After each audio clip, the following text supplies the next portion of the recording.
Et oui, on est de retour, on continue la saison 2 de Ça déraille avec un nouvel épisode. 2024 sera mon dernier appel, ou peut-être la petite phrase de Romain Bardet qui parle potentiellement d'arrêter sa carrière. Qu'a-t-il laissé comme empreinte sur le cyclisme français ? Que lui reste-t-il à faire ? Ce sera dans la dernière partie. Avant ça, on reviendra sur la victoire de Nairo Quintana sur le Tour La Provence. Est-il de retour dans le game ? Voilà la question qu'on va se poser. On dira un petit mot bien sûr sur Julien Alaphilippe qui faisait son retour à la compétition.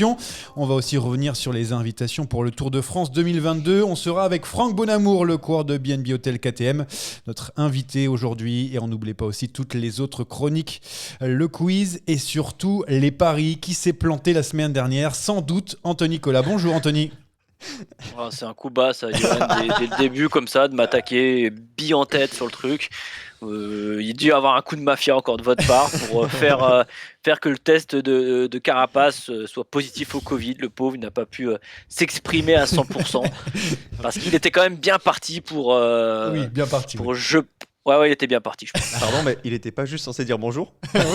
Non mais parce que je l'ai attaqué, il a voulu répondre. Après, vous faites les fanfarons à côté, mais moi je sais ce que vous avez dit aussi et je pense que c'est un peu mitigé. Jérémy, bonjour en tout cas. Bonjour à tous et bonjour à Anthony. C'est dit avec un ton. Bonjour Jérémy. Ouais, allez-y, prenez votre café ensemble. Rémi, fais un peu moins gênant s'il te plaît comme bonjour. Bonjour tout le monde. Ah, ça c'est plus doux. C'est plus doux. Bon allez, avant de commencer la première partie, d'abord je voulais remercier toutes les personnes qui nous ont envoyé un petit message pour nous donner de la force après notre premier épisode de la saison 2. Surtout parce qu'on est filmé, toujours coucou. Maillot cyclamen sur le dos pour ceux qui vont pouvoir voir ça. Ils ont apprécié la petite intro YouTube. On a vu les performances de chacun sur un vélo. Des vrais acteurs. De vrais acteurs, c'est vrai. Déjà. Et on va espérer que ça sera possible jusqu'au bout pour cet épisode. C'est toujours la surprise. On va essayer de faire ça plus propre. Mais en attendant, on va tout de suite partir pour le départ. Le Tour La Provence qui s'est terminé dimanche avec la victoire de Nairo Quintana, le Colombien qui a fait la différence en remportant l'étape Rennes en haut de la montagne de Lure. Il devance notamment Julien Alaphilippe au général. On y reviendra plus tard sur son cas. D'abord, on veut parler du Colombia, de Nairo Quintana. Deuxième succès dans l'épreuve après sa victoire en 2020. La grande question, c'est de savoir, parce qu'en 2020, il a éclaboussé le début de saison, mais la grande question, c'est de savoir, il est de retour dans le game, Nairo Quintana. Ça y est, c'est le retour du grand grimpeur qu'on a connu chez la Movistar notamment, ou au début de son ascension à Arkea. Alors peut-être que là tu t'emballes un petit peu. Ah oui, on est là pour ça, on déraille. Beaucoup. Mais c'est jamais anodin de gagner d'entrée sur sa première course. Ça veut dire que la préparation de l'hiver est validée. Ça veut dire qu'il va prendre de la confiance. Donc c'est important pour se mettre en jambes. Ça reste une course de début de saison où les jambes de tout le monde ne sont pas forcément toutes affûtées. Tout le monde n'est pas à 100%. Tout le monde n'est pas venu avec l'équipe du Tour de France. Donc pas d'emballement, mais c'est quand même important.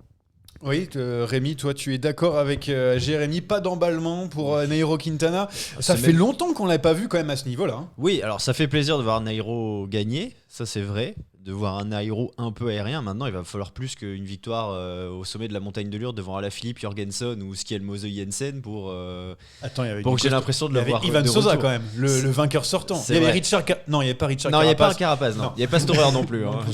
Il était un peu plus loin. Il remet de l'huile sur le feu. Mais puis Sosa il est parti chez Movistar maintenant, donc on sait bien que niveau tactique ça va être plus compliqué. Alors, ça fait plaisir. J'attends de voir ce que ça va donner, mais bon, le casting n'était pas assez impressionnant pour que ça valide vraiment. Mais l'année dernière, avec ces mêmes coureurs, en tout cas ce même je veux dire, contingent de grimpeurs, il avait quand même des difficultés. Il a quasiment pas gagné, je crois, une fois en Espagne l'année dernière. Voilà, Anthony, je pense que Nairo Quintana, il a gagné. Ça donne quand même quelques espoirs, non ? Ça veut rien dire pour toi ? Bah non, je suis un peu dans le même avis que Jérémy et Rémi. Psychologiquement, ouais, c'est bon de gagner en début de saison, parce que comme l'a dit Jérémy, ça prouve que l'hiver a été studieux et qu'on est quand même en forme. Maintenant, faut pas s'affoler. On n'est que mi-février.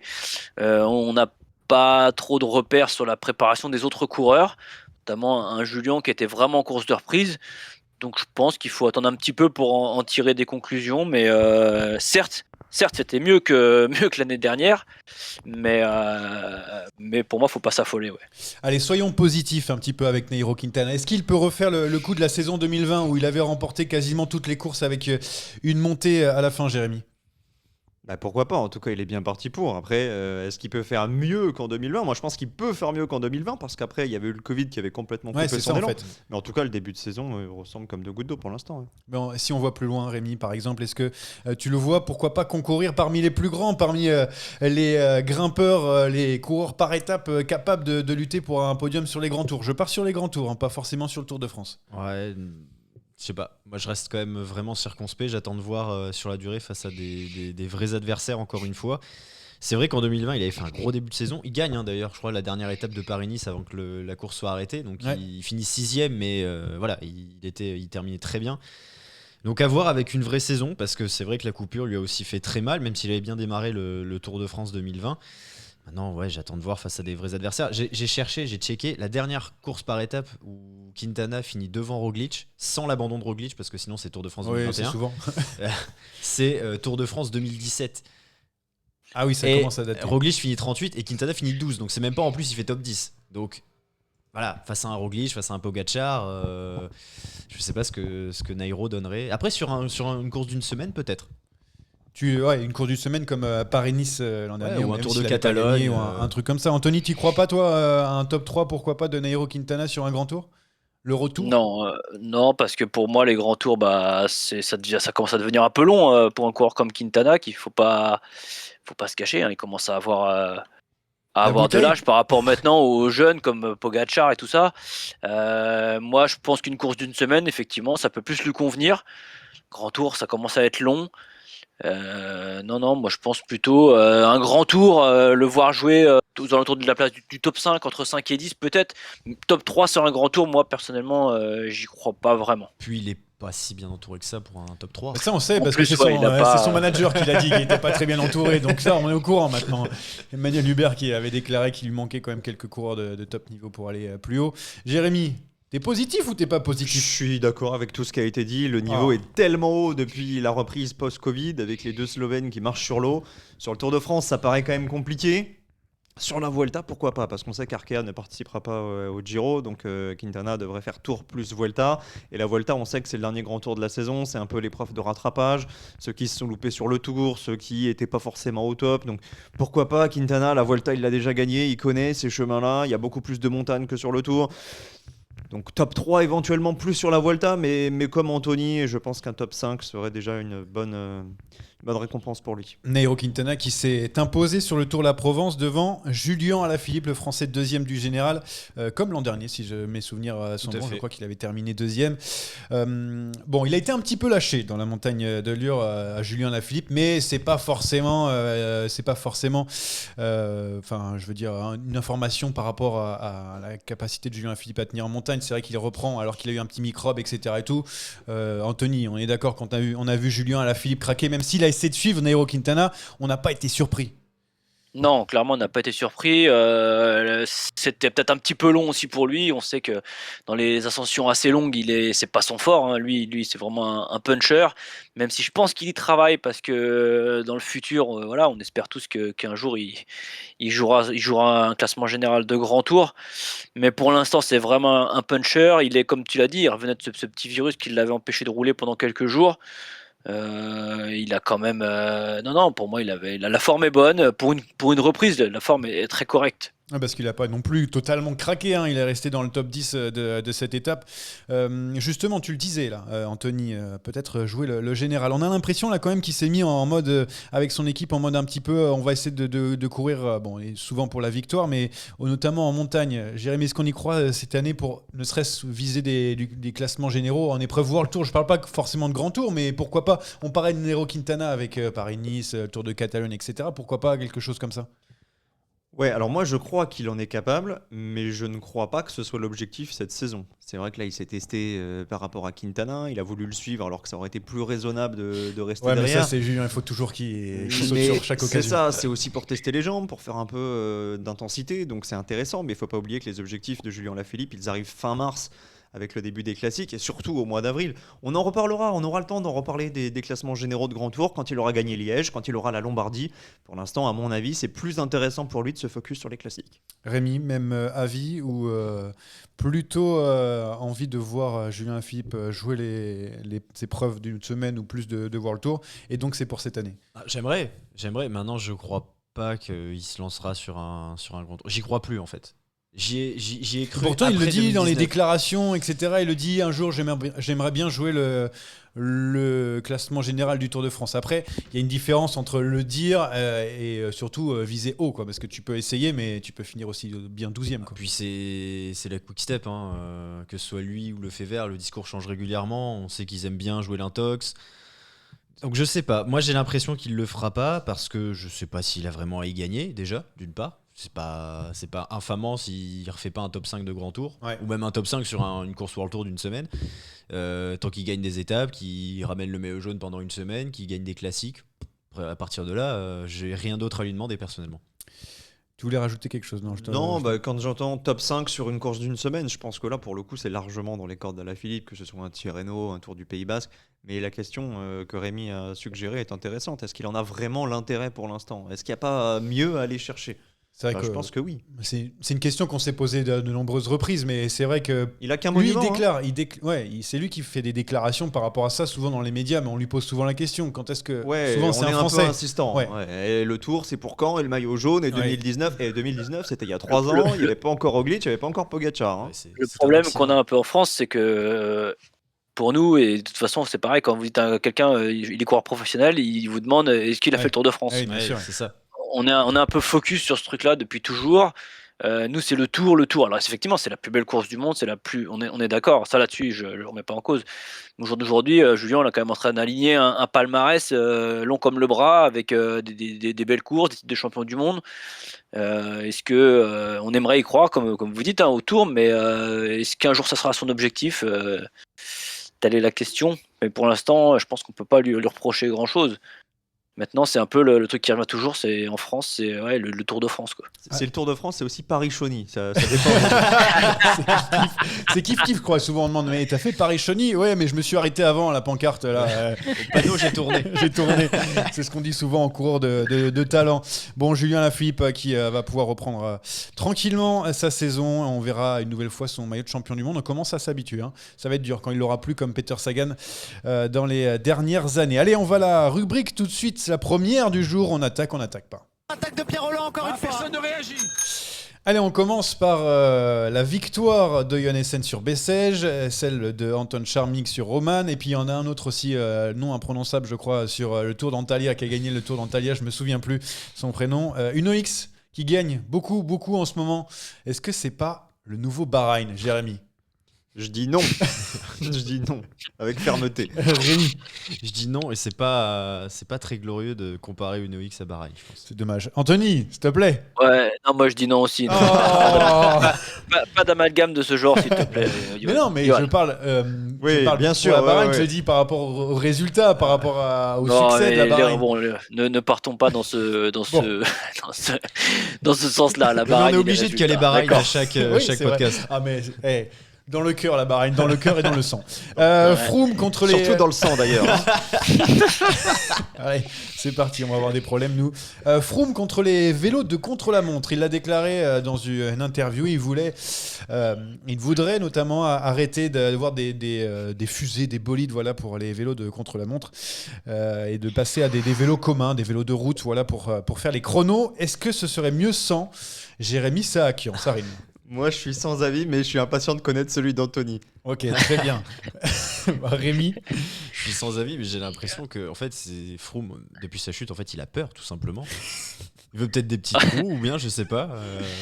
Ouais, non, mais je sais pas. Pourtant, il en a gagné beaucoup des courses sur un vélo de chrono. Bon, j'ai vu Anthony ce que tu viens de mettre sur le drive. Non, Vas-y, non, alors. je vais pas bien évidemment dire ce que je vous ai écrit en interne, mais moi je trouve que, enfin, c'est un peu quand il était à la Sky, enfin chez Ineos, il crachait pas sur un bah oui. Pinarello de ouf avec des matériaux et des essences souffleries. Enfin, c'était la folie du matériel.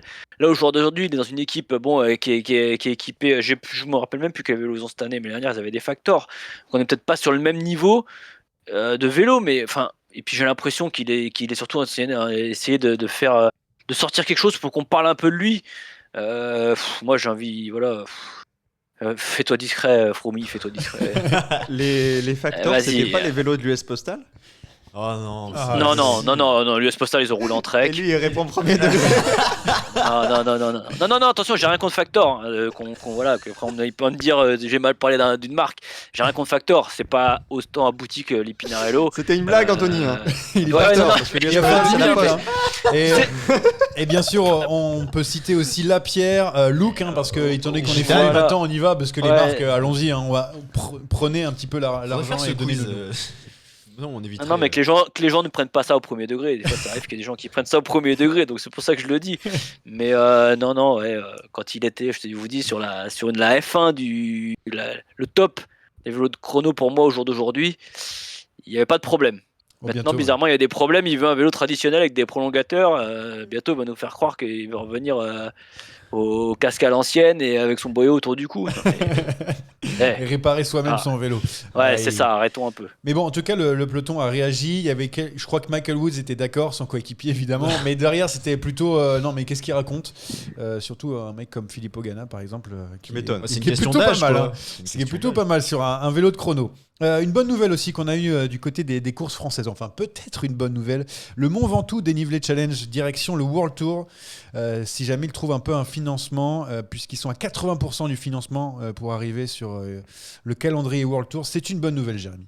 Ah, ce serait une excellente nouvelle, ouais, parce que c'est une nouvelle course qui a réussi à attirer des bons coureurs, mais qui n'a jamais eu un plateau digne d'un Tour de France. Là, si ça franchit le cap du World Tour, forcément, ça va intéresser de plus en plus de monde. Rémi, Très bonne nouvelle. J'ai rien d'autre à ajouter à ce qu'a dit Jérémy. Anthony.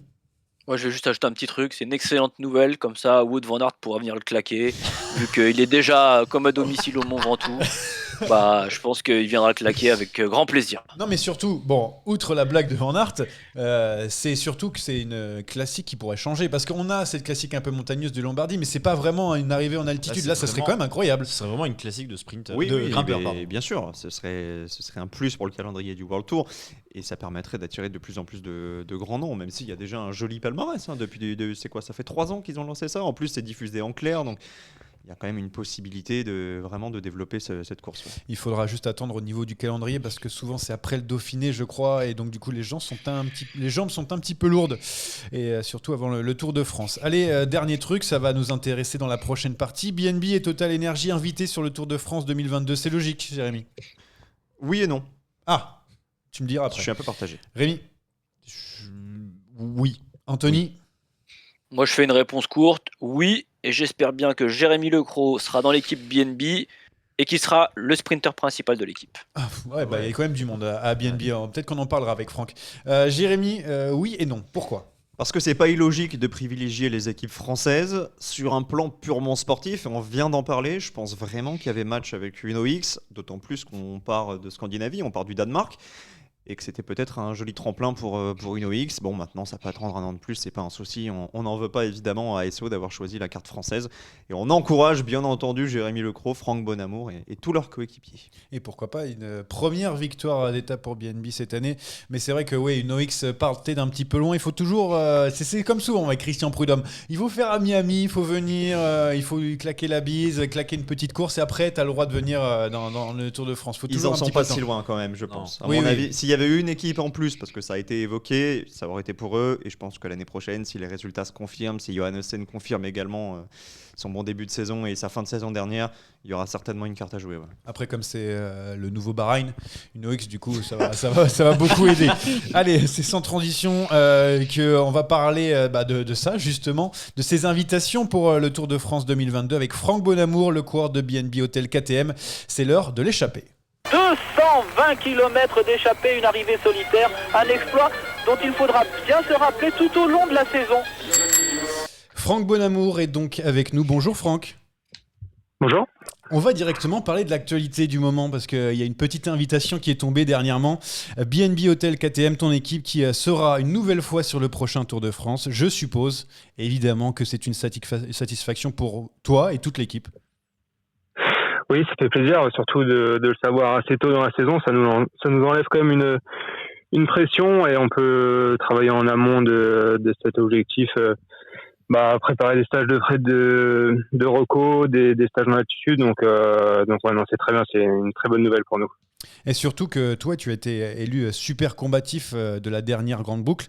Et d'ailleurs, ça a joué dans la balance selon Christian Prudhomme. Il l'a dit lors d'une interview, le directeur du Tour de France. Il y a un petit peu de fierté d'être cité par Christian Prudhomme, surtout que tu as été un des acteurs, du coup, pour choisir les invitations pour le Tour de France. Oui, il y a une fierté. C'est vrai que ça a peut-être pesé dans la balance. Un podium sur le Tour, c'est toujours satisfaisant pour nous et pour ASO de nous avoir invités et de voir ça. Mais c'est vrai qu'on a, sans parler de moi, mais on a été présent sur toutes les invitations que nous a fait ASO, que ce soit sur des courses comme le Dauphiné ou même Paris-Roubaix. Donc à chaque fois, on répond à ces invitations sur le vélo d'une belle manière. Donc je pense que c'est ça aussi qui a joué. En plus, cette année, avec le départ de Brian Cocard, on peut dire qu'il y a un petit peu de pression sur tes épaules. Tu es le grand leader ou l'un des grands leaders de l'équipe. C'est comme ça que tu le ressens aussi ? Oui, un petit peu plus de pression. Après, j'ai pas changé du tout ma façon de voir les choses et au final, ça changera pas grand-chose pour moi. Je vais avoir à peu près la même approche que j'avais pour préparer la saison, mais oui, il y a un peu plus d'attente sur moi. Je sais que je suis un peu plus regardé. L'équipe me fait confiance en tout cas et c'est plaisant pour moi. Maintenant, j'ai envie de rendre l'appareil et d'assumer mon rôle cette saison. Ouais, une nouvelle saison pour toi qui a commencé difficilement. Jérémy avait une petite question d'ailleurs à te poser par rapport à ça. Oui, bonjour Franck. Alors effectivement, on parle du début de saison. Moi, je voudrais revenir sur le Grand Prix La Marseillaise, où tu as été victime d'une grosse chute. Alors tout d'abord, je voulais savoir comment tu te sentais, et surtout, tu as posté un message de prévention sur les réseaux sociaux. Est-ce que tu considères que ce casque t'a sauvé la vie sur La Marseillaise ? Ouais, c'est ce que tu disais sur Twitter. Ouais. Oui, ça a bien tapé sur la chute, donc il m'a bien sauvé. Je sais pas s'il m'a sauvé la vie, mais en tout cas, ouais, il m'a bien sauvé sur ce coup-là. Quand on voit la violence du choc, j'ai tapé vraiment la tête de la première contre un mur, donc sans le casque, j'imagine pas trop ce que ça aurait fait, mais oui, c'est l'outil le plus important de la panoplie cycliste, comme j'ai dit sur mon post sur Twitter, et ouais, sans ce casque-là, je serais peut-être pas là à parler, ou je parlerais peut-être différemment que ce que je fais là. Et justement, comment ça va ? Est-ce que la chute, tu as eu des séquelles derrière ? Ça remet un petit peu en cause ton début de saison ? Comment tu te sens aujourd'hui ? J'ai mis un petit peu de temps à récupérer cette chute. Je pensais, 2-3 jours après la chute, de pouvoir remonter sur le vélo et rattaquer ma prépa pour les courses. Malheureusement, ça a mis un peu plus de temps à revenir. J'ai eu mal à la tête suite au choc pendant une dizaine de jours après, et j'avais des douleurs un petit peu partout. Donc j'ai dû prendre mon mal en patience. Je devais être aligné à Bessèges, que j'ai pas pu faire. On s'était dit que je ferais peut-être Provence, mais j'étais pas apte à faire non plus. Donc oui, ma prépa a pris un peu de retard notamment pour Paris-Nice, mais voilà, j'ai pu en tout cas rattaquer un petit peu à l'entraînement des efforts que je pouvais pas faire directement après ma chute. Donc ouais, mais je relativise quand même assez. Je me dis que ça aurait pu être pire. J'aurais pu être 2-3 mois sur le carreau à la maison, et là c'est pas le cas. Je peux reprendre tout de suite. Donc je relativise quand même. Je suppose que tu dois avoir de grands objectifs. Anthony, tu avais une question d'ailleurs par rapport à ça. Oui, je suis là. Désolé, j'avais coupé le micro. Ouais, Franck, j'ai une petite question. En 2021, tu as fait une grosse saison. C'est vrai que tu as été révélé au grand public, on va dire, parce que les suiveurs te connaissaient déjà. Mais pour autant, t'en as pas claqué une belle. T'as été souvent placé, t'as fait des gros exploits. Est-ce que quelle serait en 2022 la course que tu rêverais de gagner ? Oui, c'est vrai que l'an dernier, c'est vraiment ce qui m'a manqué. C'était une victoire. Je suis pas passé loin à quelques occasions, mais ouais, il manque juste cette victoire. Alors cette saison, ce sera l'objectif de lever les bras sur n'importe quelle course. Toutes les courses sont belles à gagner, que ce soit des Coupes de France ou des courses plus importantes comme une étape du Tour. Donc ce sera mon objectif principal, de lever les bras cette année. Et si je peux le faire sur une course où on est invité par SO comme Paris-Nice ou le Dauphiné ou le Tour, ce sera encore mieux. en tout cas, je travaille pour ça. On sent que tes objectifs sont de plus en plus hauts. Tu sens que tu progresses d'année en année maintenant que tu as 26 ans. On arrive souvent, comme on dit dans le cyclisme, dans la fleur de l'âge. Oui, j'ai passé un gros cap l'an dernier en faisant des courses comme le Dauphiné et le Tour. Et c'est vrai que mon début de carrière, j'ai pas progressé comme j'aurais pu l'espérer. Donc j'ai mis un petit peu plus de temps à passer ces caps-là. Mais voilà, maintenant je vois à quel niveau je peux être sur des belles courses. Donc c'est encourageant et je sais je suis persuadé que je peux encore progresser sur pas mal de domaines et ouais, je vais dans ce sens, je travaille pour et j'espère encore passer un cap cette année. Rémi, une petite question du coup que tu avais pour Franck. Tout à fait, et je vais rebondir sur ce que tu viens de dire, Franck. Ton début de carrière, il a été très compliqué, tu as eu pas mal de galères, tu le dis, tu as mis du temps à progresser, à passer certains caps. Est-ce que ça joue dans ta manière d'aborder le vélo aujourd'hui? Tu parlais tout à l'heure qu'il y avait de la pression, mais ça n'allait rien changer pour toi. Est-ce que c'est dû à ce début de carrière particulier? Oui, mais c'est vrai que au début de ma carrière, c'est vrai que il y avait beaucoup d'attentes sur moi parce que je sortais de chez les rangs amateurs et chez les jeunes avec des belles, un beau palmarès. Donc il y avait beaucoup d'attentes sur moi et voilà, j'ai pas progressé autant que des gars avec qui je me battais en junior, en espoir. Mais oui, cette expérience-là, en tout cas, elle me sert aujourd'hui. Je me dis que voilà, je suis passé par des moments très compliqués. Ça fait aujourd'hui un petit peu aussi ma force parce que quand tout est aligné, je me dis que je peux y aller à fond. Il n'y a pas de blessure, il n'y a pas de pépin. Donc je repense un petit peu au passé sans penser non plus qu'à ça parce que je préfère me projeter que ressasser mes années précédentes. Mais ça me sert, oui, forcément un petit peu. Une confiance donc retrouvée pour toi, Franck. Tu vas peut-être la perdre parce qu'il y a une prochaine rubrique et ça s'appelle la giclette. C'est des questions, des fois, on va dire, ça peut être embarrassant des fois, mais ne t'en fais pas, tout va bien se passer pour toi. Le jingle juste après la giclette pour toi. C'est parti, boum, la giclette est là, on l'attendait. La giclette de Jérémy Sakian, Franck Bonamour, l'invité, du coup, est prêt pour que tu puisses poser les petites questions. Ouais, une giclette B&B Hôtel KTM, il va falloir balancer sur les copains. J'avais prévenu C'est déjà que ça pouvait te mettre dans l'embarras. Alors, qui de tes coéquipiers est le plus dragueur? Chez mon peloton, on sait, c'est Anthony, mais là, on parle de B&B Hôtel. Je vais essayer de trouver un célibataire parce que sinon, on va avoir des Sinon, tu vas soucis. te mettre dans l'embarras. Allez, je vais dire Axel Laurence.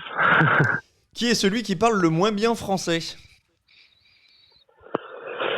Alors, il n'y en a qu'un dans l'équipe pour l'instant qui parle pas français, c'est Jordi Warlop, mais qui commence à bien parler français. Lucas Mozzato, il parle français aussi? Il parle bien?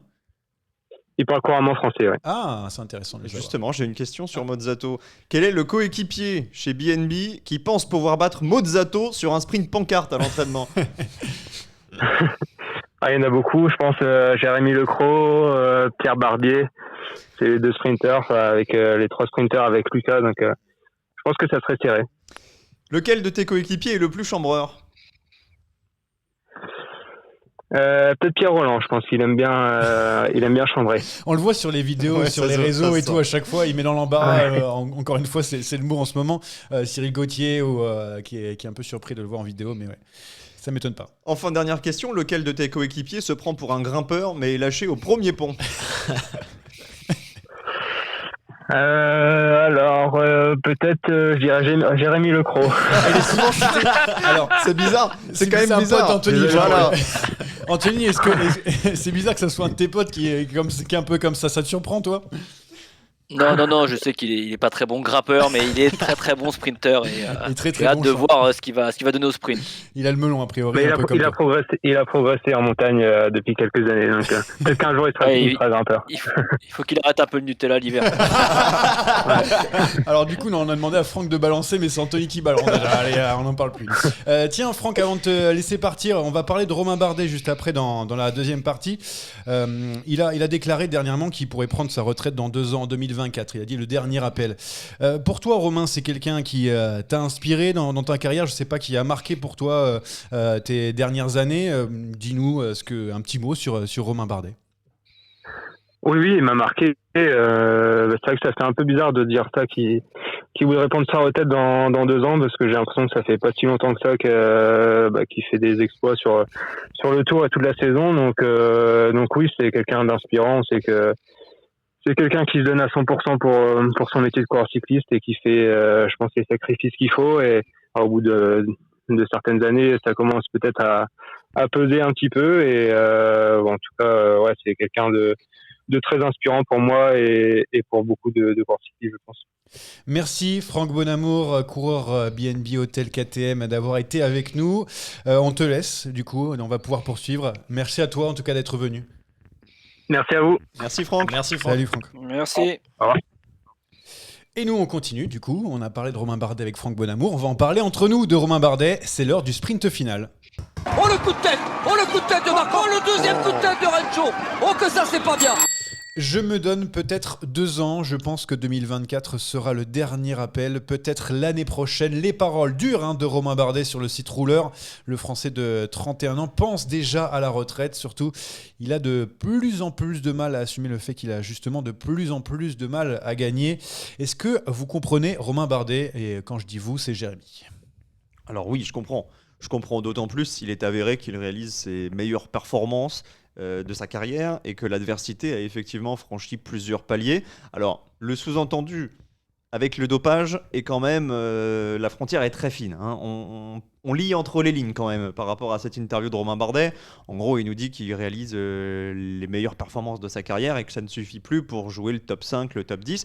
Donc je peux comprendre sa frustration, ça peut soulever d'autres questions qu'on ne soulèvera pas là, mais effectivement pour un coureur qui est monté sur le podium du Tour, qui a fait 2e d'un mondial, qui a vraiment brillé, qui a focalisé l'attention sur lui, je comprends que ça peut être un peu frustrant. Ouais, il parle notamment de Watt, il dit qu'à son niveau, pour jouer dans la cour des grands, il faudrait qu'il augmente de 0,1 ou 0,2 je crois pour pouvoir jouer ne serait-ce que les premières places.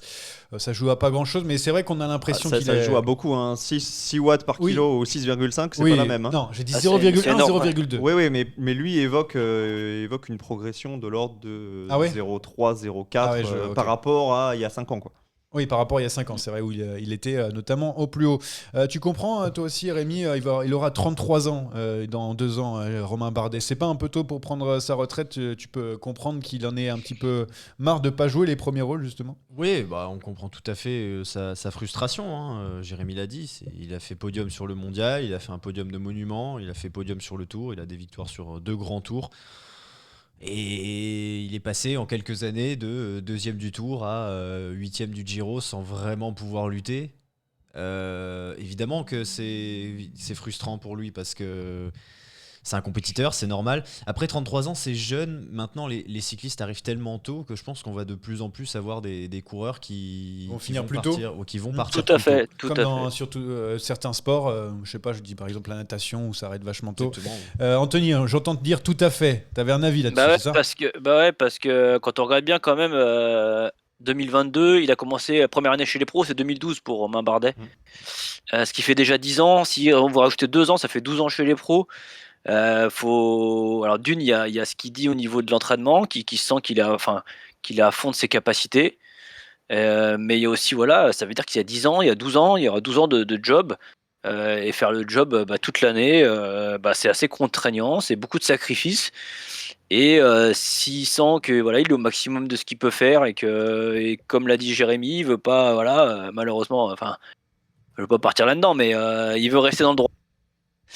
Eh bien, moi je pense qu'il n'y a pas de honte à ce qu'il arrête à 33 ans. Il aura fait une belle carrière, même si j'ai des petits regrets parce que pour moi, on en reviendra tout à l'heure, j'en parlais tout à l'heure, il a un petit peu buté, ils se sont un petit peu butés quand il était chez AG2R à faire une fixation sur les grands tours. Jérémy, tu voulais rebondir un truc dessus? Moi, j'avais aussi quelque chose à dire à Anthony. Ouais, je voulais dire qu'Anthony est bien placé pour comprendre ça, parce que lui, en fin de carrière, il était à 7 watts par kilo, il arrivait quand même pas à gagner. Donc la retraite était le choix le plus judicieux. Moi, j'allais dire, lui, c'est l'inverse, il est arrivé tard, il est parti tôt. Donc, chacun son truc. Non, je suis pas arrivé très tard, mais j'ai pas fait une carrière. Je veux jamais me comparer à ces mecs-là. Et en plus, moi, c'était beaucoup plus simple pour moi, parce que c'était quand même quasiment que l'hiver sur route. C'est vrai que je faisais le job, mais un peu moins. Le job, c'était surtout l'hiver. Et c'est contraignant quand on est jeune. et même un peu moins jeune après, de voir ses amis faire des choses et autres, et vous faites le job tout le temps, à faire attention à ce que vous mangez, à pas sortir, enfin voilà, il y a beaucoup de choses, et c'est pesant, et ça, moi je comprends. Moi non, moi il y a pas de, moi je comprends effectivement que même si 33 ans ça paraît jeune, faudra pas oublier que ça sera 14 ans qu'il sera chez les pros. Mais pas 14 ans qu'il est sur un vélo, 14 ans chez les pros. Ouais, bien sûr, bien sûr. Après, toi si Enfin, tu avais 12 ans, signé à la Bahreïn, je pense que tu serais pas avec nous aujourd'hui. Tu serais en train de briller sur les plus grandes courses, Anthony. Voilà pourquoi tu es avec nous. Heureusement, tu es avec nous d'ailleurs. Pour l'instant, il met des sacoches à son fils de 7 ans à l'entraînement. Chacun ses objectifs. Oui, bon, on va rester sur Romain Bardet. Restons sur Bardet, pardon. Avec cette histoire, bien sûr, Anthony qui a amené son fils à l'entraînement et qui a pas été tendre. Aucun cadeau. Aucun cadeau avec son gamin. Romain Bardet, il lui reste encore 2 ans. Bon, il se dit qu'il reste encore 2 ans. Ça se trouve, il va rester plus longtemps. Qu'est-ce qu'il lui reste à faire ? Parce qu'on connaît le palmarès de Romain Bardet. On va pas y revenir pendant des heures et des heures. Maintenant, qu'est-ce qu'on a envie de voir de la part de Romain Bardet qui dit quand même qu'il ne peut plus lutter pour remporter un grand tour ? Qu'est-ce qu'on attend, Jérémy ? On attend qu'il change son fusil d'épaule. Tu peux plus gagner de grand tour, tu peux plus faire de podium sur grand tour. Vise les classiques, parce que sur les classiques, il a toujours été en réussite. On parlait du mondial. Il a aussi brillé sur l'Estrade Bianche. Son podium, c'est sur Liège, je crois. Tout à fait. Ouais. L'année de la victoire de Jungels. Alors vous allez me dire, ça Vice-champion du remonte. monde. Mais sur les classiques, il peut toujours se passer quelque chose. Tu peux quand même gagner, même si t'es pas à 100%. Tu peux jouer un coup tactique, tu peux te retrouver devant sur une échappée. Donc il y a quelque chose à aller jouer. Si jamais il venait à remporter ne serait-ce qu'une grande classique, sa carrière, elle serait ponctuée d'une sacrée apothéose. Moi, j'ai vraiment envie de voir ça. Rémi, c'est pareil, je te vois Ouais. hocher de la tête. Oui, c'est ce qui un manque. Liège ou un Lombardie. En plus, déjà l'année dernière, il est pas si loin sur le Tour de Lombardie en fin d'année. Donc c'est bien la preuve que c'est un très bon coureur de course d'un jour. Et Anthony a raison qu'il y a peut-être eu trop de focalisation sur les grands tours, et notamment sur le Tour de France pendant la carrière de Romain Bardet, parce qu'il y avait certainement quelques petites grosses victoires à aller chercher. Les classiques aussi pour toi, Anthony, t'en venais tout à l'heure à Ouais. le dire. C'est ce qui a manqué à Romain Bardet de pas assez croire en lui sur les classiques comme ça, et c'est ce que tu as peut-être envie qu'il fasse dans les dernières années de sa carrière. Ouais, je pense qu'ils étaient focalisés sur un grand tour avec la G2R depuis toujours. C'était l'objectif. On essayait de faire une équipe autour de lui, mais bon, visiblement, ça n'a pas fonctionné comme il voulait. En plus, Bardet, c'est un coureur qui fait un peu de VTT, un peu de gravel. C'est un coureur qui est à l'aise. Pourquoi pas venir se frotter à des classiques un peu, à du Roubaix, ces choses-là. Je suis sûr qu'il prendrait du plaisir et qui verra peut-être les choses différemment. Et donc j'espère que dans ces dernières années là, qu'il annonce, que justement il va vraiment plutôt viser le plaisir comme ça, et aller jouer effectivement des classiques plutôt que encore de chercher des résultats sur des grands tours. Quel régal de voir Romain Bardet battre au sprint Wout van Aert sur le vélodrome de Roubaix. Mais le gabarit... Roubaix, je Roubaix, il souhaite, faut prendre du mais plaisir, je mais il faut souhaite, mais prendre c'est du pas fait poids quand même, aussi. Ouais, il faut qu'il prenne un petit peu de poids. Là, par contre, il Le- deviendra l'étape- un Jérémy Lecros. Voilà, il faudrait l'étape- qu'il arrête de L'étape monter. l'étape du tour sur les pavés en 2018, je crois, où il crève 3 fois. Ah ouais, ça non, a mais pas là, dû, c'était ça a ignoble. pas dû lui donner envie. Il était, ouais, surtout qu'il était très fort ce jour-là, mais tellement fort qu'il est revenu à chaque fois qu'il a crevé. Ouais, mais il Mais- faut pas rester sur un échec comme ça. Le pavé, Quand c'est on tombe comme de ça. cheval, il faut se relever. Ouais, bah, super, merci les gars. On a vraiment Voilà. des beaux proverbes. Ouais, c'est magnifique. Bon, sinon, d'un point de vue personnel, comment il a compté, à quel point elle a compté pour vous dans le vélo, Romain Bardet ? Parce que c'est notre génération, Romain Bardet. Complètement. Il a compté, forcément il a compté, mais ce qui est étrange avec Romain Bardet, c'est qu'il a longtemps été la pièce maîtresse des Français. C'est-à-dire que c'était le les seul classiques, espoir. quoi. Ouais. Il a 2 podiums du Tour, on a pensé, on a tous rêvé de Romain Bardet en maillot jaune, mais on n'y a jamais vraiment cru. Il était 2e, il était 3e, mais il était si loin de Chris Froome, qui a jamais eu vraiment l'engouement qu'on a connu en 2019 pour Alaphilippe et Pinot, et c'est peut-être ce qui manquera à la fin de sa carrière. Même le mondial, où il fait 2, il y a Valverde. On sait que le sprint il va être pour Valverde dans 90% des cas. Donc on n'a jamais vraiment tutoyé la très grande victoire, même s'il y a eu bien sûr des étapes du Tour et des étapes même sur la Vuelta l'année dernière. Rémi, tu as pris aussi du plaisir. On a l'impression qu'il prend sa retraite. Vous inquiétez pas, ça se trouve, il va nous claquer Liège-Bastogne-Liège cette année et on pourra refaire des trucs verra sur tout. lui. Mais voilà, on l'a suivi depuis le début de sa carrière. Romain Bardet, c'est quelqu'un qui a compté pour nous et qu'on a adoré voir sur un vélo. Ouais, il y avait l'hydre à 2 têtes française avec Pinot, c'était vraiment les 2 leaders. Moi, personnellement, j'avais une petite préférence pour Romain, je ne sais pourquoi. Mais c'est vrai que Jérémy disait c'était le leader, c'était le plus régulier. C'est-à-dire que Thibaut enchaînait des coups d'éclat et des maladies, globalement. Ouais, et lui, au moins, il a toujours assuré quelque chose. Quand on n'avait pas Pinot, qu'on sentait que c'était peut-être le plus brillant, on avait Romain Bardet qui ne vous inquiétez pas, moi je travaille, moi je suis pas malade, moi je fais mes petits podiums. Il faisait son petit podium, son petit top 10, sa petite victoire. Donc oui, il a compté. Maintenant, si je me suis fait un petit classement des Français depuis le début du 20e, vas-y, alors donne. Je le mets pas sur le podium, je le mets 4e. Tu mets pas 4e. Très loin de Thomas Voeckler, mais je le mets 4e. On le fera, ça peut-être. Oui, alors Jérémy, attends, c'est pas ton tour. On demande à Anthony avant de réagir là-dessus. Est-ce que tu le mets aussi assez haut dans l'histoire du cyclisme français du 21e siècle avec, c'est quand même, je vais le rappeler, 2 podiums du Tour de France, 3 étapes sur le Tour de France, meilleur grimpeur 2019, une étape sur la Vuelta, plus des places, on l'a dit, sur les classiques des podiums. Anthony, toi, est-ce que tu le vois quand même comme un des plus grands coureurs du 21e siècle tricolore? Oui, il est dans mon top 5, même top 3. Mais moi, la petite déception, je vais revenir encore là-dessus, de s'être focalisé. Pour moi, il a pas perdu. On peut pas dire qu'il a perdu son temps, mais j'aurais bien voulu le voir à un moment bifurquer sur autre chose, au lieu de s'entêter sur ces grands tours où tous les ans on avait ce même discours. On va préparer le tour, on prépare le tour ou le Giro, et au final, j'ai pas envie de dire qu'on le savait avant, mais on sentait quand même un peu qu'il manquerait toujours un petit quelque chose, et puis il manquait toujours un petit quelque chose. Donc c'est un peu de frustration, mais j'espère, lui, je pense pas qu'il en ait. Sa carrière, elle est quand même réussie avec le palmarès qu'il a. Donc ouais, moi je le mettrais dans le 21e. Voilà, les Français top 5, ouais.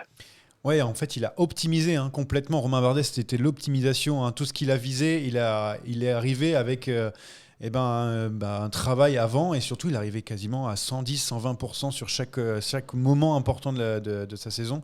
C'était ça en fait, Romain Bardet. Il a optimisé à 100%. Du coup, tu voulais le mettre plus haut? Non, je te vois au Châtel, je ne le mets pas sur le podium. Plus haut, je sais pas. C'est vrai qu'on je a pas pense préparé. Que 4e, quatrième, c'est raisonnable. Par contre, c'est pas Voeckler pour moi que devant. Il y a évidemment Alaphilippe et Pinot, mais 3e marche du podium, ça serait plutôt Arnaud Démare, parce qu'il a réussi à remporter un monument, parce qu'il a réussi à ramener le maillot cyclamen du Giro, qu'il a beaucoup d'étapes sur les grands tours. Voeckler, ça a été une superbe carrière, mais il n'a jamais été, selon moi, dans le top, ne serait-ce que top 5, top 10 d'une catégorie. C'était pas le top 10 des grimpeurs, pas le top 10 des punchers, pas le top 10 des baroudeurs, en tout cas des Flandriens, des chronomanes, etc. Donc effectivement, il a eu une carrière exceptionnelle par rapport à ses qualités. Là, on parle d'optimisation. Lui, il a vraiment optimisé à fond ses qualités. 150%, je pense. Il a fait vibrer les Français avec des maillots jaunes en 2004 et en 2011. Sa victoire à Perrestourde était incroyable. Voilà, il a des super victoires. Ce qui me manquera sur Thomas Voeckler, c'est ce podium en 2011. Parce que sur l'année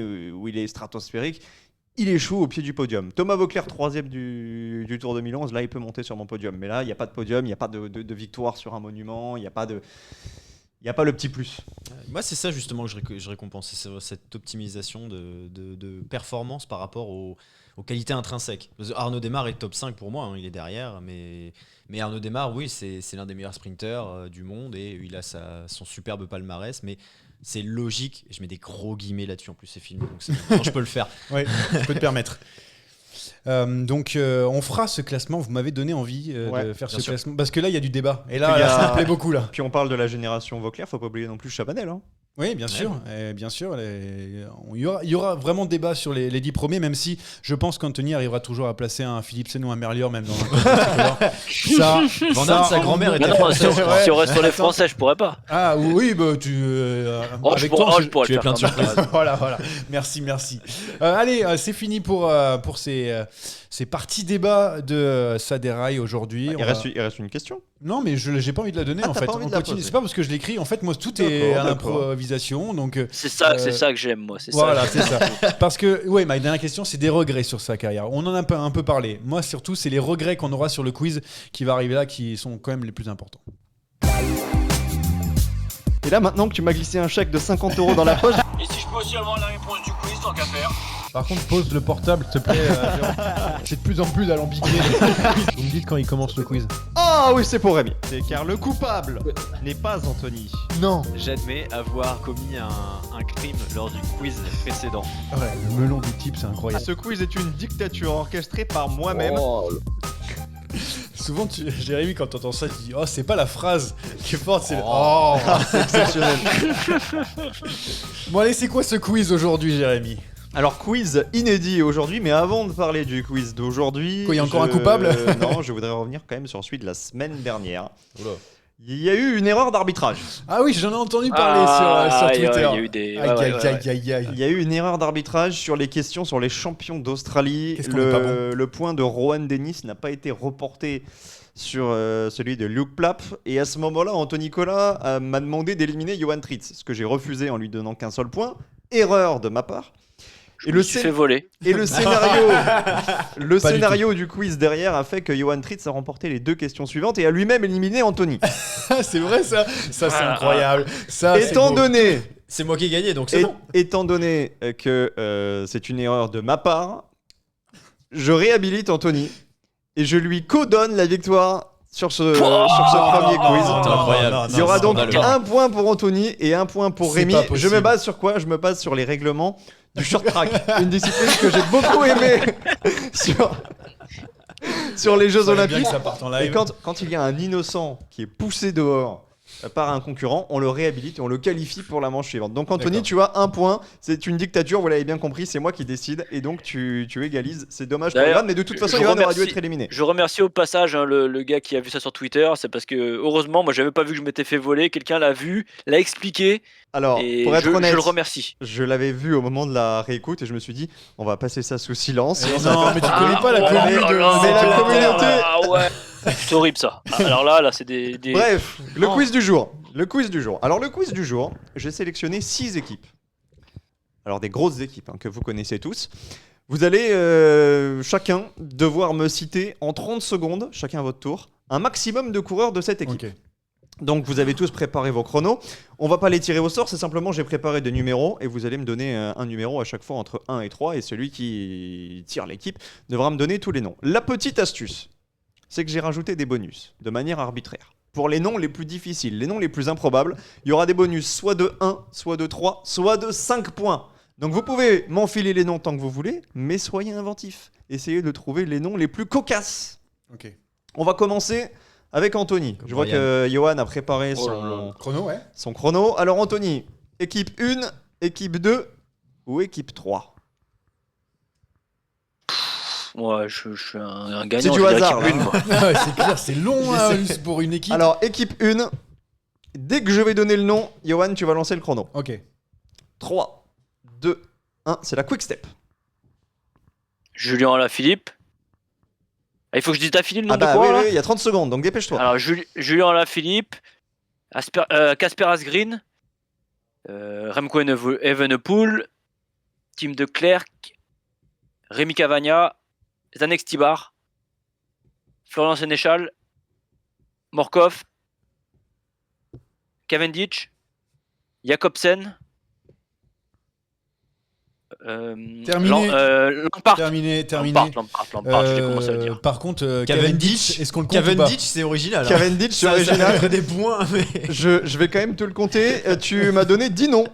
C'est assez intéressant. Et puis nous, on va se taper Il y a, une OX. il y a évidemment, Et Nice Métropole Côte d'Azur. pas de bonus. Il n'y a pas de bonus. Les plus 1 étaient répartis sur James Knox, Peter Seri, Stein Stales, Yannick Steimle, Louis Vervac. Les plus 3 sur Stan Van Tricht, Bert Van Lerberge, Ethan Vernon. Et le plus 5, C'est imprononçable déjà. Comment Et tu le peux plus le 5 prendre? sur- Vandenberg, le temps que tu le dises. Martin Zwarcek. Ok, d'accord. Je connais même pas. Enchanté. Reste au chrono. On va faire jouer Rémi Ok. pour ce Ah. deuxième. Rémi, premier passage. Il te reste le 2 ou le 3. Ouais. 2. Le 2, c'est la Jumbo. C'est parti. Roglic, Van Aert, Van Hooijdonk, Denis, je suis nul. Kuss, Bennett il est parti, si, Tennyson, pourtant pas compliqué. Ça tourne. Laborieux. Terminé. Très très très laborieux. C'est fini là. Il a son chrono perso aussi, Anthony. Tu vas prendre du retard sur cette première manche, Rémi. 5 points. Il y a évidemment pas de bonus. Les plus Oh, 1. mais j'étais bon, moi, à 10. Oui, mais il y a une deuxième manche, ne t'enflamme pas. Les plus 1 sur Koen Bouman, Pascal Enkorn. Il y avait plus 3 sur Michel Esman, plus 3 sur Lennart Hofstede, plus 3 sur Rhys Lemreze, plus 1 sur Timo Rozon, le champion des Pays-Bas. J'ai été sympa. Le plus 5 sur un vététiste, Milan Vader. Le plus 1 sur Tosh van der Sande et un autre plus 1 sur Mike Van Dijk. Johan, tu es prêt? J'en ai donné 6. Tu en as donné 6, oui, bien sûr. Je sais pas pourquoi je te donne Et 5. ça commence. Oh là là là Autant là pour là. moi. Anthony, retiens bien, t'as vu 3, comme triche encore. 2, 1, Ineos. Donc nous avons Guerin Thomas, Ethan Hayter, Elia Viviani. Nous avons aussi Lucro. J'ai dit qui alors? Carapace, Bernal, Martinez, Pidcock. Pitcock, qu'est-ce qu'il faut que je fasse encore des types là? Tac, Viviani. Non, il n'y est plus là-bas. Putain, c'est dur. Hater et tout. C'est fini. Écoute, oh, j'allais dire que Fiatco. Mais trop tard. C'est fini, mais c'est une belle manche avec 8 points. Alors vous avez quand même pris très peu de risques. Hein. Vous avez cité en fait, il faut réfléchir et j'essaye de le suivre. En plus, il a dit Viviani, il est plus là-bas, mais Viviani, il est retourné chez Ineos. Si, mais il l'a dit avant en 3. Il a dit Thomas, Hayter, Viviani, Rowe, Carapace, Bernal, Martinez et Pidcock, ça fait 8. Les bonus étaient sur Andrei Amador, Lorenz de plus, Eddie Dunbar. Le plus 5, j'avoue que je ne le connais pas, c'est Kim Heiduk. Plus 1 sur Brandon Rivera, plus 3 sur Magnus Sheffield. Plutôt prometteur. Plus 1 sur Ben Tollett, plus 3 sur Ben Turner et plus 3 également sur Cameron Worth. Milan, il a Cameron Worth. Le chrono pour Johan, c'est Anthony qui va rejouer. Alors Anthony, 4, 5 ou 6? Anthony 4. Est-ce que le chrono est prêt? Ouais. 3, 2, 1, c'est Groupama FDJ. Groupama FDJ. Arnaud Demar, David Gaudu, Thibaut Pinot, Quentin Paché, Mathieu Landanius,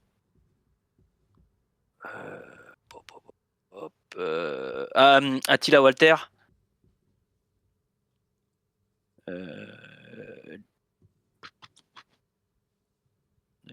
Terminé. Bruno Armirail. Trop tard. Wow, c'est bien parce qu'il n'en a pas fait beaucoup, c'est bien, on pourra peut-être le rattraper. Ça me laisse une chance peut-être. Alors ça fait 6, ce qui te fait un total de 16. Les bonus. Y a-t-il des bonus dans ce que tu m'as dit? Walter?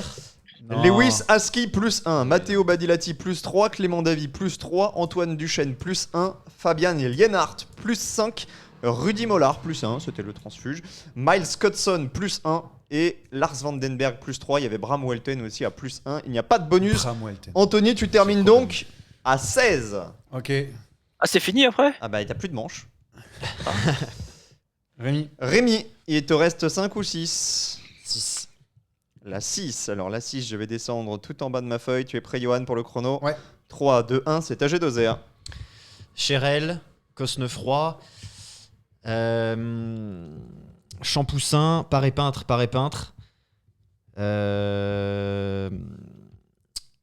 Van Avermaet. Hofstede. Non, pas Hofstede, j'ai n'importe quoi. Nessen. Jungels. Cinquième du mondial cyclocross. Ah oui, bien sûr. Non mais alors, est-ce qu'on peut dire que les paris peintres doubles, les Nyssen doubles, franchement c'était cadeau? Non, ça compte pas. Ouais, franchement, je trouve ça incroyable. Tout compte. Tout compte. Ouais, pas de contestation. Donne-moi avec des quintuplés, là, s'il te plaît. La mafia continue. Ouais, les fils de Vinokourov. Alors, est-ce que ça vous intéresse de connaître les bonus? Là, il y a 1, 2, 3, 4, 5, 6, 7, 8, 9 points. J'espère qu'il y en a. J'espère que les Laurence et Valentin Paré-Peintre, ça vaut pas plus des points, étant donné que... Les bonus. Ouais, non, mais ça vaut des demi-points, même. Ouais, oui. Clément Berthet, plus 3. Félix Gall, plus 1. Ouais. Jaco Eninen, plus 1. Oh là là là. Anthony Julien, plus 5. Paul Lapera, plus 3. Nicolas Prodhomme, plus 1. Antoine Rogel, plus 3.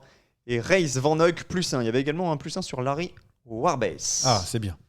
9 et 6, 15. Ah oui, malheureusement. Il n'y aura pas de victoire pour Rémi Dos Si Santos. Godon était venu plus vite, Allez. au moins j'égalisais.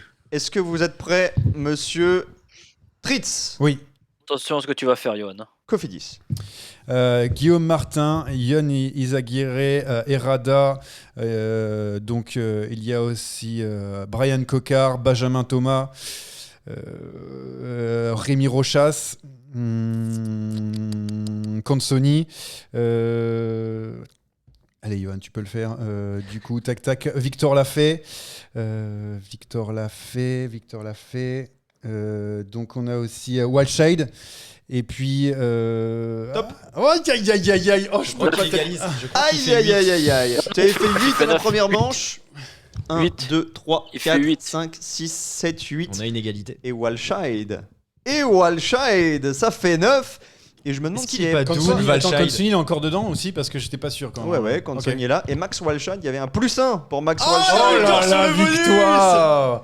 Il y avait également en bonus Davide Villela, Hugo Toumir qui avait +5, Simon Zainok +1, Alexandre Delettre +3, Thomas Champion +3, Tom Bolly +3, Sander Armé +1, Pete Allegarde +1. Pas de contestation, victoire aujourd'hui pour Johan Tritz. Et j'égalise et ça fait plaisir. Un pour tout le monde. Ouais, ça fait plaisir, un partout, même si le point d'Anthony a été volé. Mais c'est pas grave, je t'entends souffler.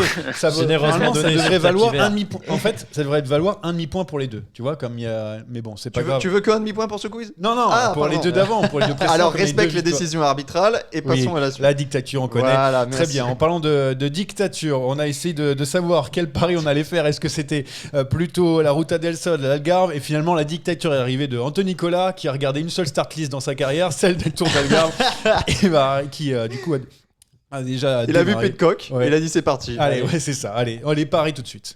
Ah, c'est même pas vrai. S'il y a Van Aert qui fait le championnat de quartier face au Tour de France, Ah mais oui, parie on va là-dessus, faire ça, ah oui, mais évidemment. J'attends le jour où il y aura Paris-Chauny, qu'on va falloir faire les, Oh là les là fa- là là, il revient là-dessus, les pauvres de Paris-Chauny. les favoris qu'il y aura entre Luca Mozzato et je sais pas, un cours d'Aubert 93. On va commencer du coup avec ce tour d'Algarve avec Jérémy. Est-ce que tu as regardé la start list? Je vais donner les favoris. Hein. Donc on a du Ethan Hayter qui était mon favori la dernière fois. D'ailleurs non, avant de commencer, qui a gagné sur Tour la Provence? Alors, Il y a eu Anthony Carapace. J'avais dit Hayter. Bon, il a pris 15 minutes dans la Pampa. Storer pour Ouais, Storer. Rémi. Et moi toi, je ne encore- sais pas qui a gagné, mais je sais qui n'a pas perdu, puisque Chicone n'ayant pas pris le Non. départ, finalement mon pari est remboursé. Voilà. C'est comme ça, c'est cote à 1. Oh. donc, Zéro Ah pour bah ça tout le c'est monde. comme mon plan carte à la Mercedes dans ces cas-là. Hein.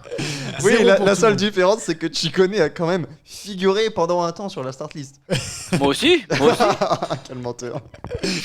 Allez, 0 pour tout le monde. Comme ça, pour tout le on est monde. content. Donc, Voilà. je redonne les favoris pour la course portugaise. Donc, Hayter, Martinez, Pidcock et Geraint Thomas, rien que pour Ineos. On a aussi qui? On a Higuita pour la Bora-Hansgrohe. On a Yon Izaguirre de la Cofidis qui m'a fait gagner le quiz tout à l'heure. David Godu Il en met une. qui est bien présent. Nous avons Remco Evenepoel qui est là aussi. Brandon McNulty et le grand favori de cette épreuve. Brandon McNulty, pardon.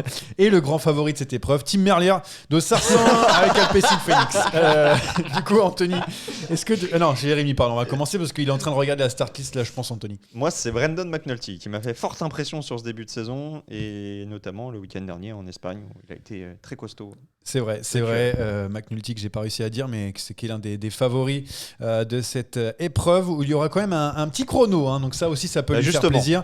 Un gros chrono de 30 km lors de la 4e étape, et ensuite un petit peu de montagne, un petit peu de routes escarpées. Rémi Dos Santos, toi qui es à domicile, tu vas nous donner qui? Rui Costa, mais il est pas là, je crois. Non, bah non, il se remet de son superbe podium au Tour de Man, hein, 3e, extraordinaire, 2e même. Non, moi je joue Ethan Hayter qui avait fait 2e l'année dernière. Ethan Hayter que j'avais donné la dernière Il fois. pour le Tour de recycle la tes Provence. paris. Mais oui, non, mais après, Il c'est insiste, pas- il insiste, il Monsieur, insiste. je viens de donner une information, il a fini 2e l'année dernière, il connaît le Tour d'Algarve. Voilà, c'est tout, cette fois c'est pour lui. Toi, t'as bossé, hein. Je sais pas si Anthony a bossé. Qui est le tenant du titre, Anthony? Bah attends, mais il a à peine vu la start list. Qu'est-ce que tu lui donnes comme Attends, il est Ah, en train de chercher. je l'ai vu passer tout à l'heure. J'ai vu un tweet passer et je crois qu'il avait non partant aujourd'hui cette année. Non, mais Je sais pas qui avait gagné. C'est pas du tout la question. C'est je Joao sais pas. Rodriguez Ouais, qui c'est- a c'était un remporté. tour. Voilà. C'est un Devant tour. Ouais, il Evan pourra- Hayter et Casper Asgreen qui est là d'ailleurs. Anthony, c'est qui ton favori? Remco Evenepoel. Ah, grosse surprise. Non, pas du tout. Remco Evenepoel, surtout avec un chrono, ça peut être pas mal. Faut les retenir. Alors, je vais les noter pour. Il a triché, il nous a dit je prends Tom Pitcock. Et C'est maintenant, vrai. il te sort la cote à Pitcock, 1,02. c'est un bluff. Pitcock, il vient d'arriver des US, il a pas fait de vélo depuis Fayetteville, il a mangé des burgers et des pizzas. Il va là-bas en détente. Il va là-bas pour rôder son vélo. Ah, du coup, moi, je sais pas trop qui mettre là parce que vous m'avez enlevé tous les gros favoris. Je peux pas mettre un pareil que vous, on est d'accord. Faut que je change T'as un le petit droit, peu. bien sûr, T'as le droit, t'as le droit. Parce que moi, en vrai, j'aurais mis aussi Brandon McNulty. Voilà, je te le dis, je Bah, te très suis. Brandon Bah, McNulty. Suis-moi. C'est vraiment pour moi le cours à suivre là. Même si un gros chrono, ça fait peur pour Remco, mais Brandon. De Brandon et donc Rémi, tu as dit qui déjà? Je me souviens plus. Hater et donc Team Merlier pour Anthony. Merci les gars d'avoir Non, moi je dirais Remco Evenepoel, il a pas de mafia là encore. d'avoir suivi ce podcast. On est sur la fin de la vidéo en plus. Donc merci à tous de nous avoir suivis et puis on se retrouve sur toutes les plateformes bien sûr et bien sûr sur la chaîne YouTube en vrai, en chair et en os. Ciao les gars, à la semaine prochaine bientôt pour parler peut-être des classiques belges qui arrivent. Ciao. Salut. Bye bye.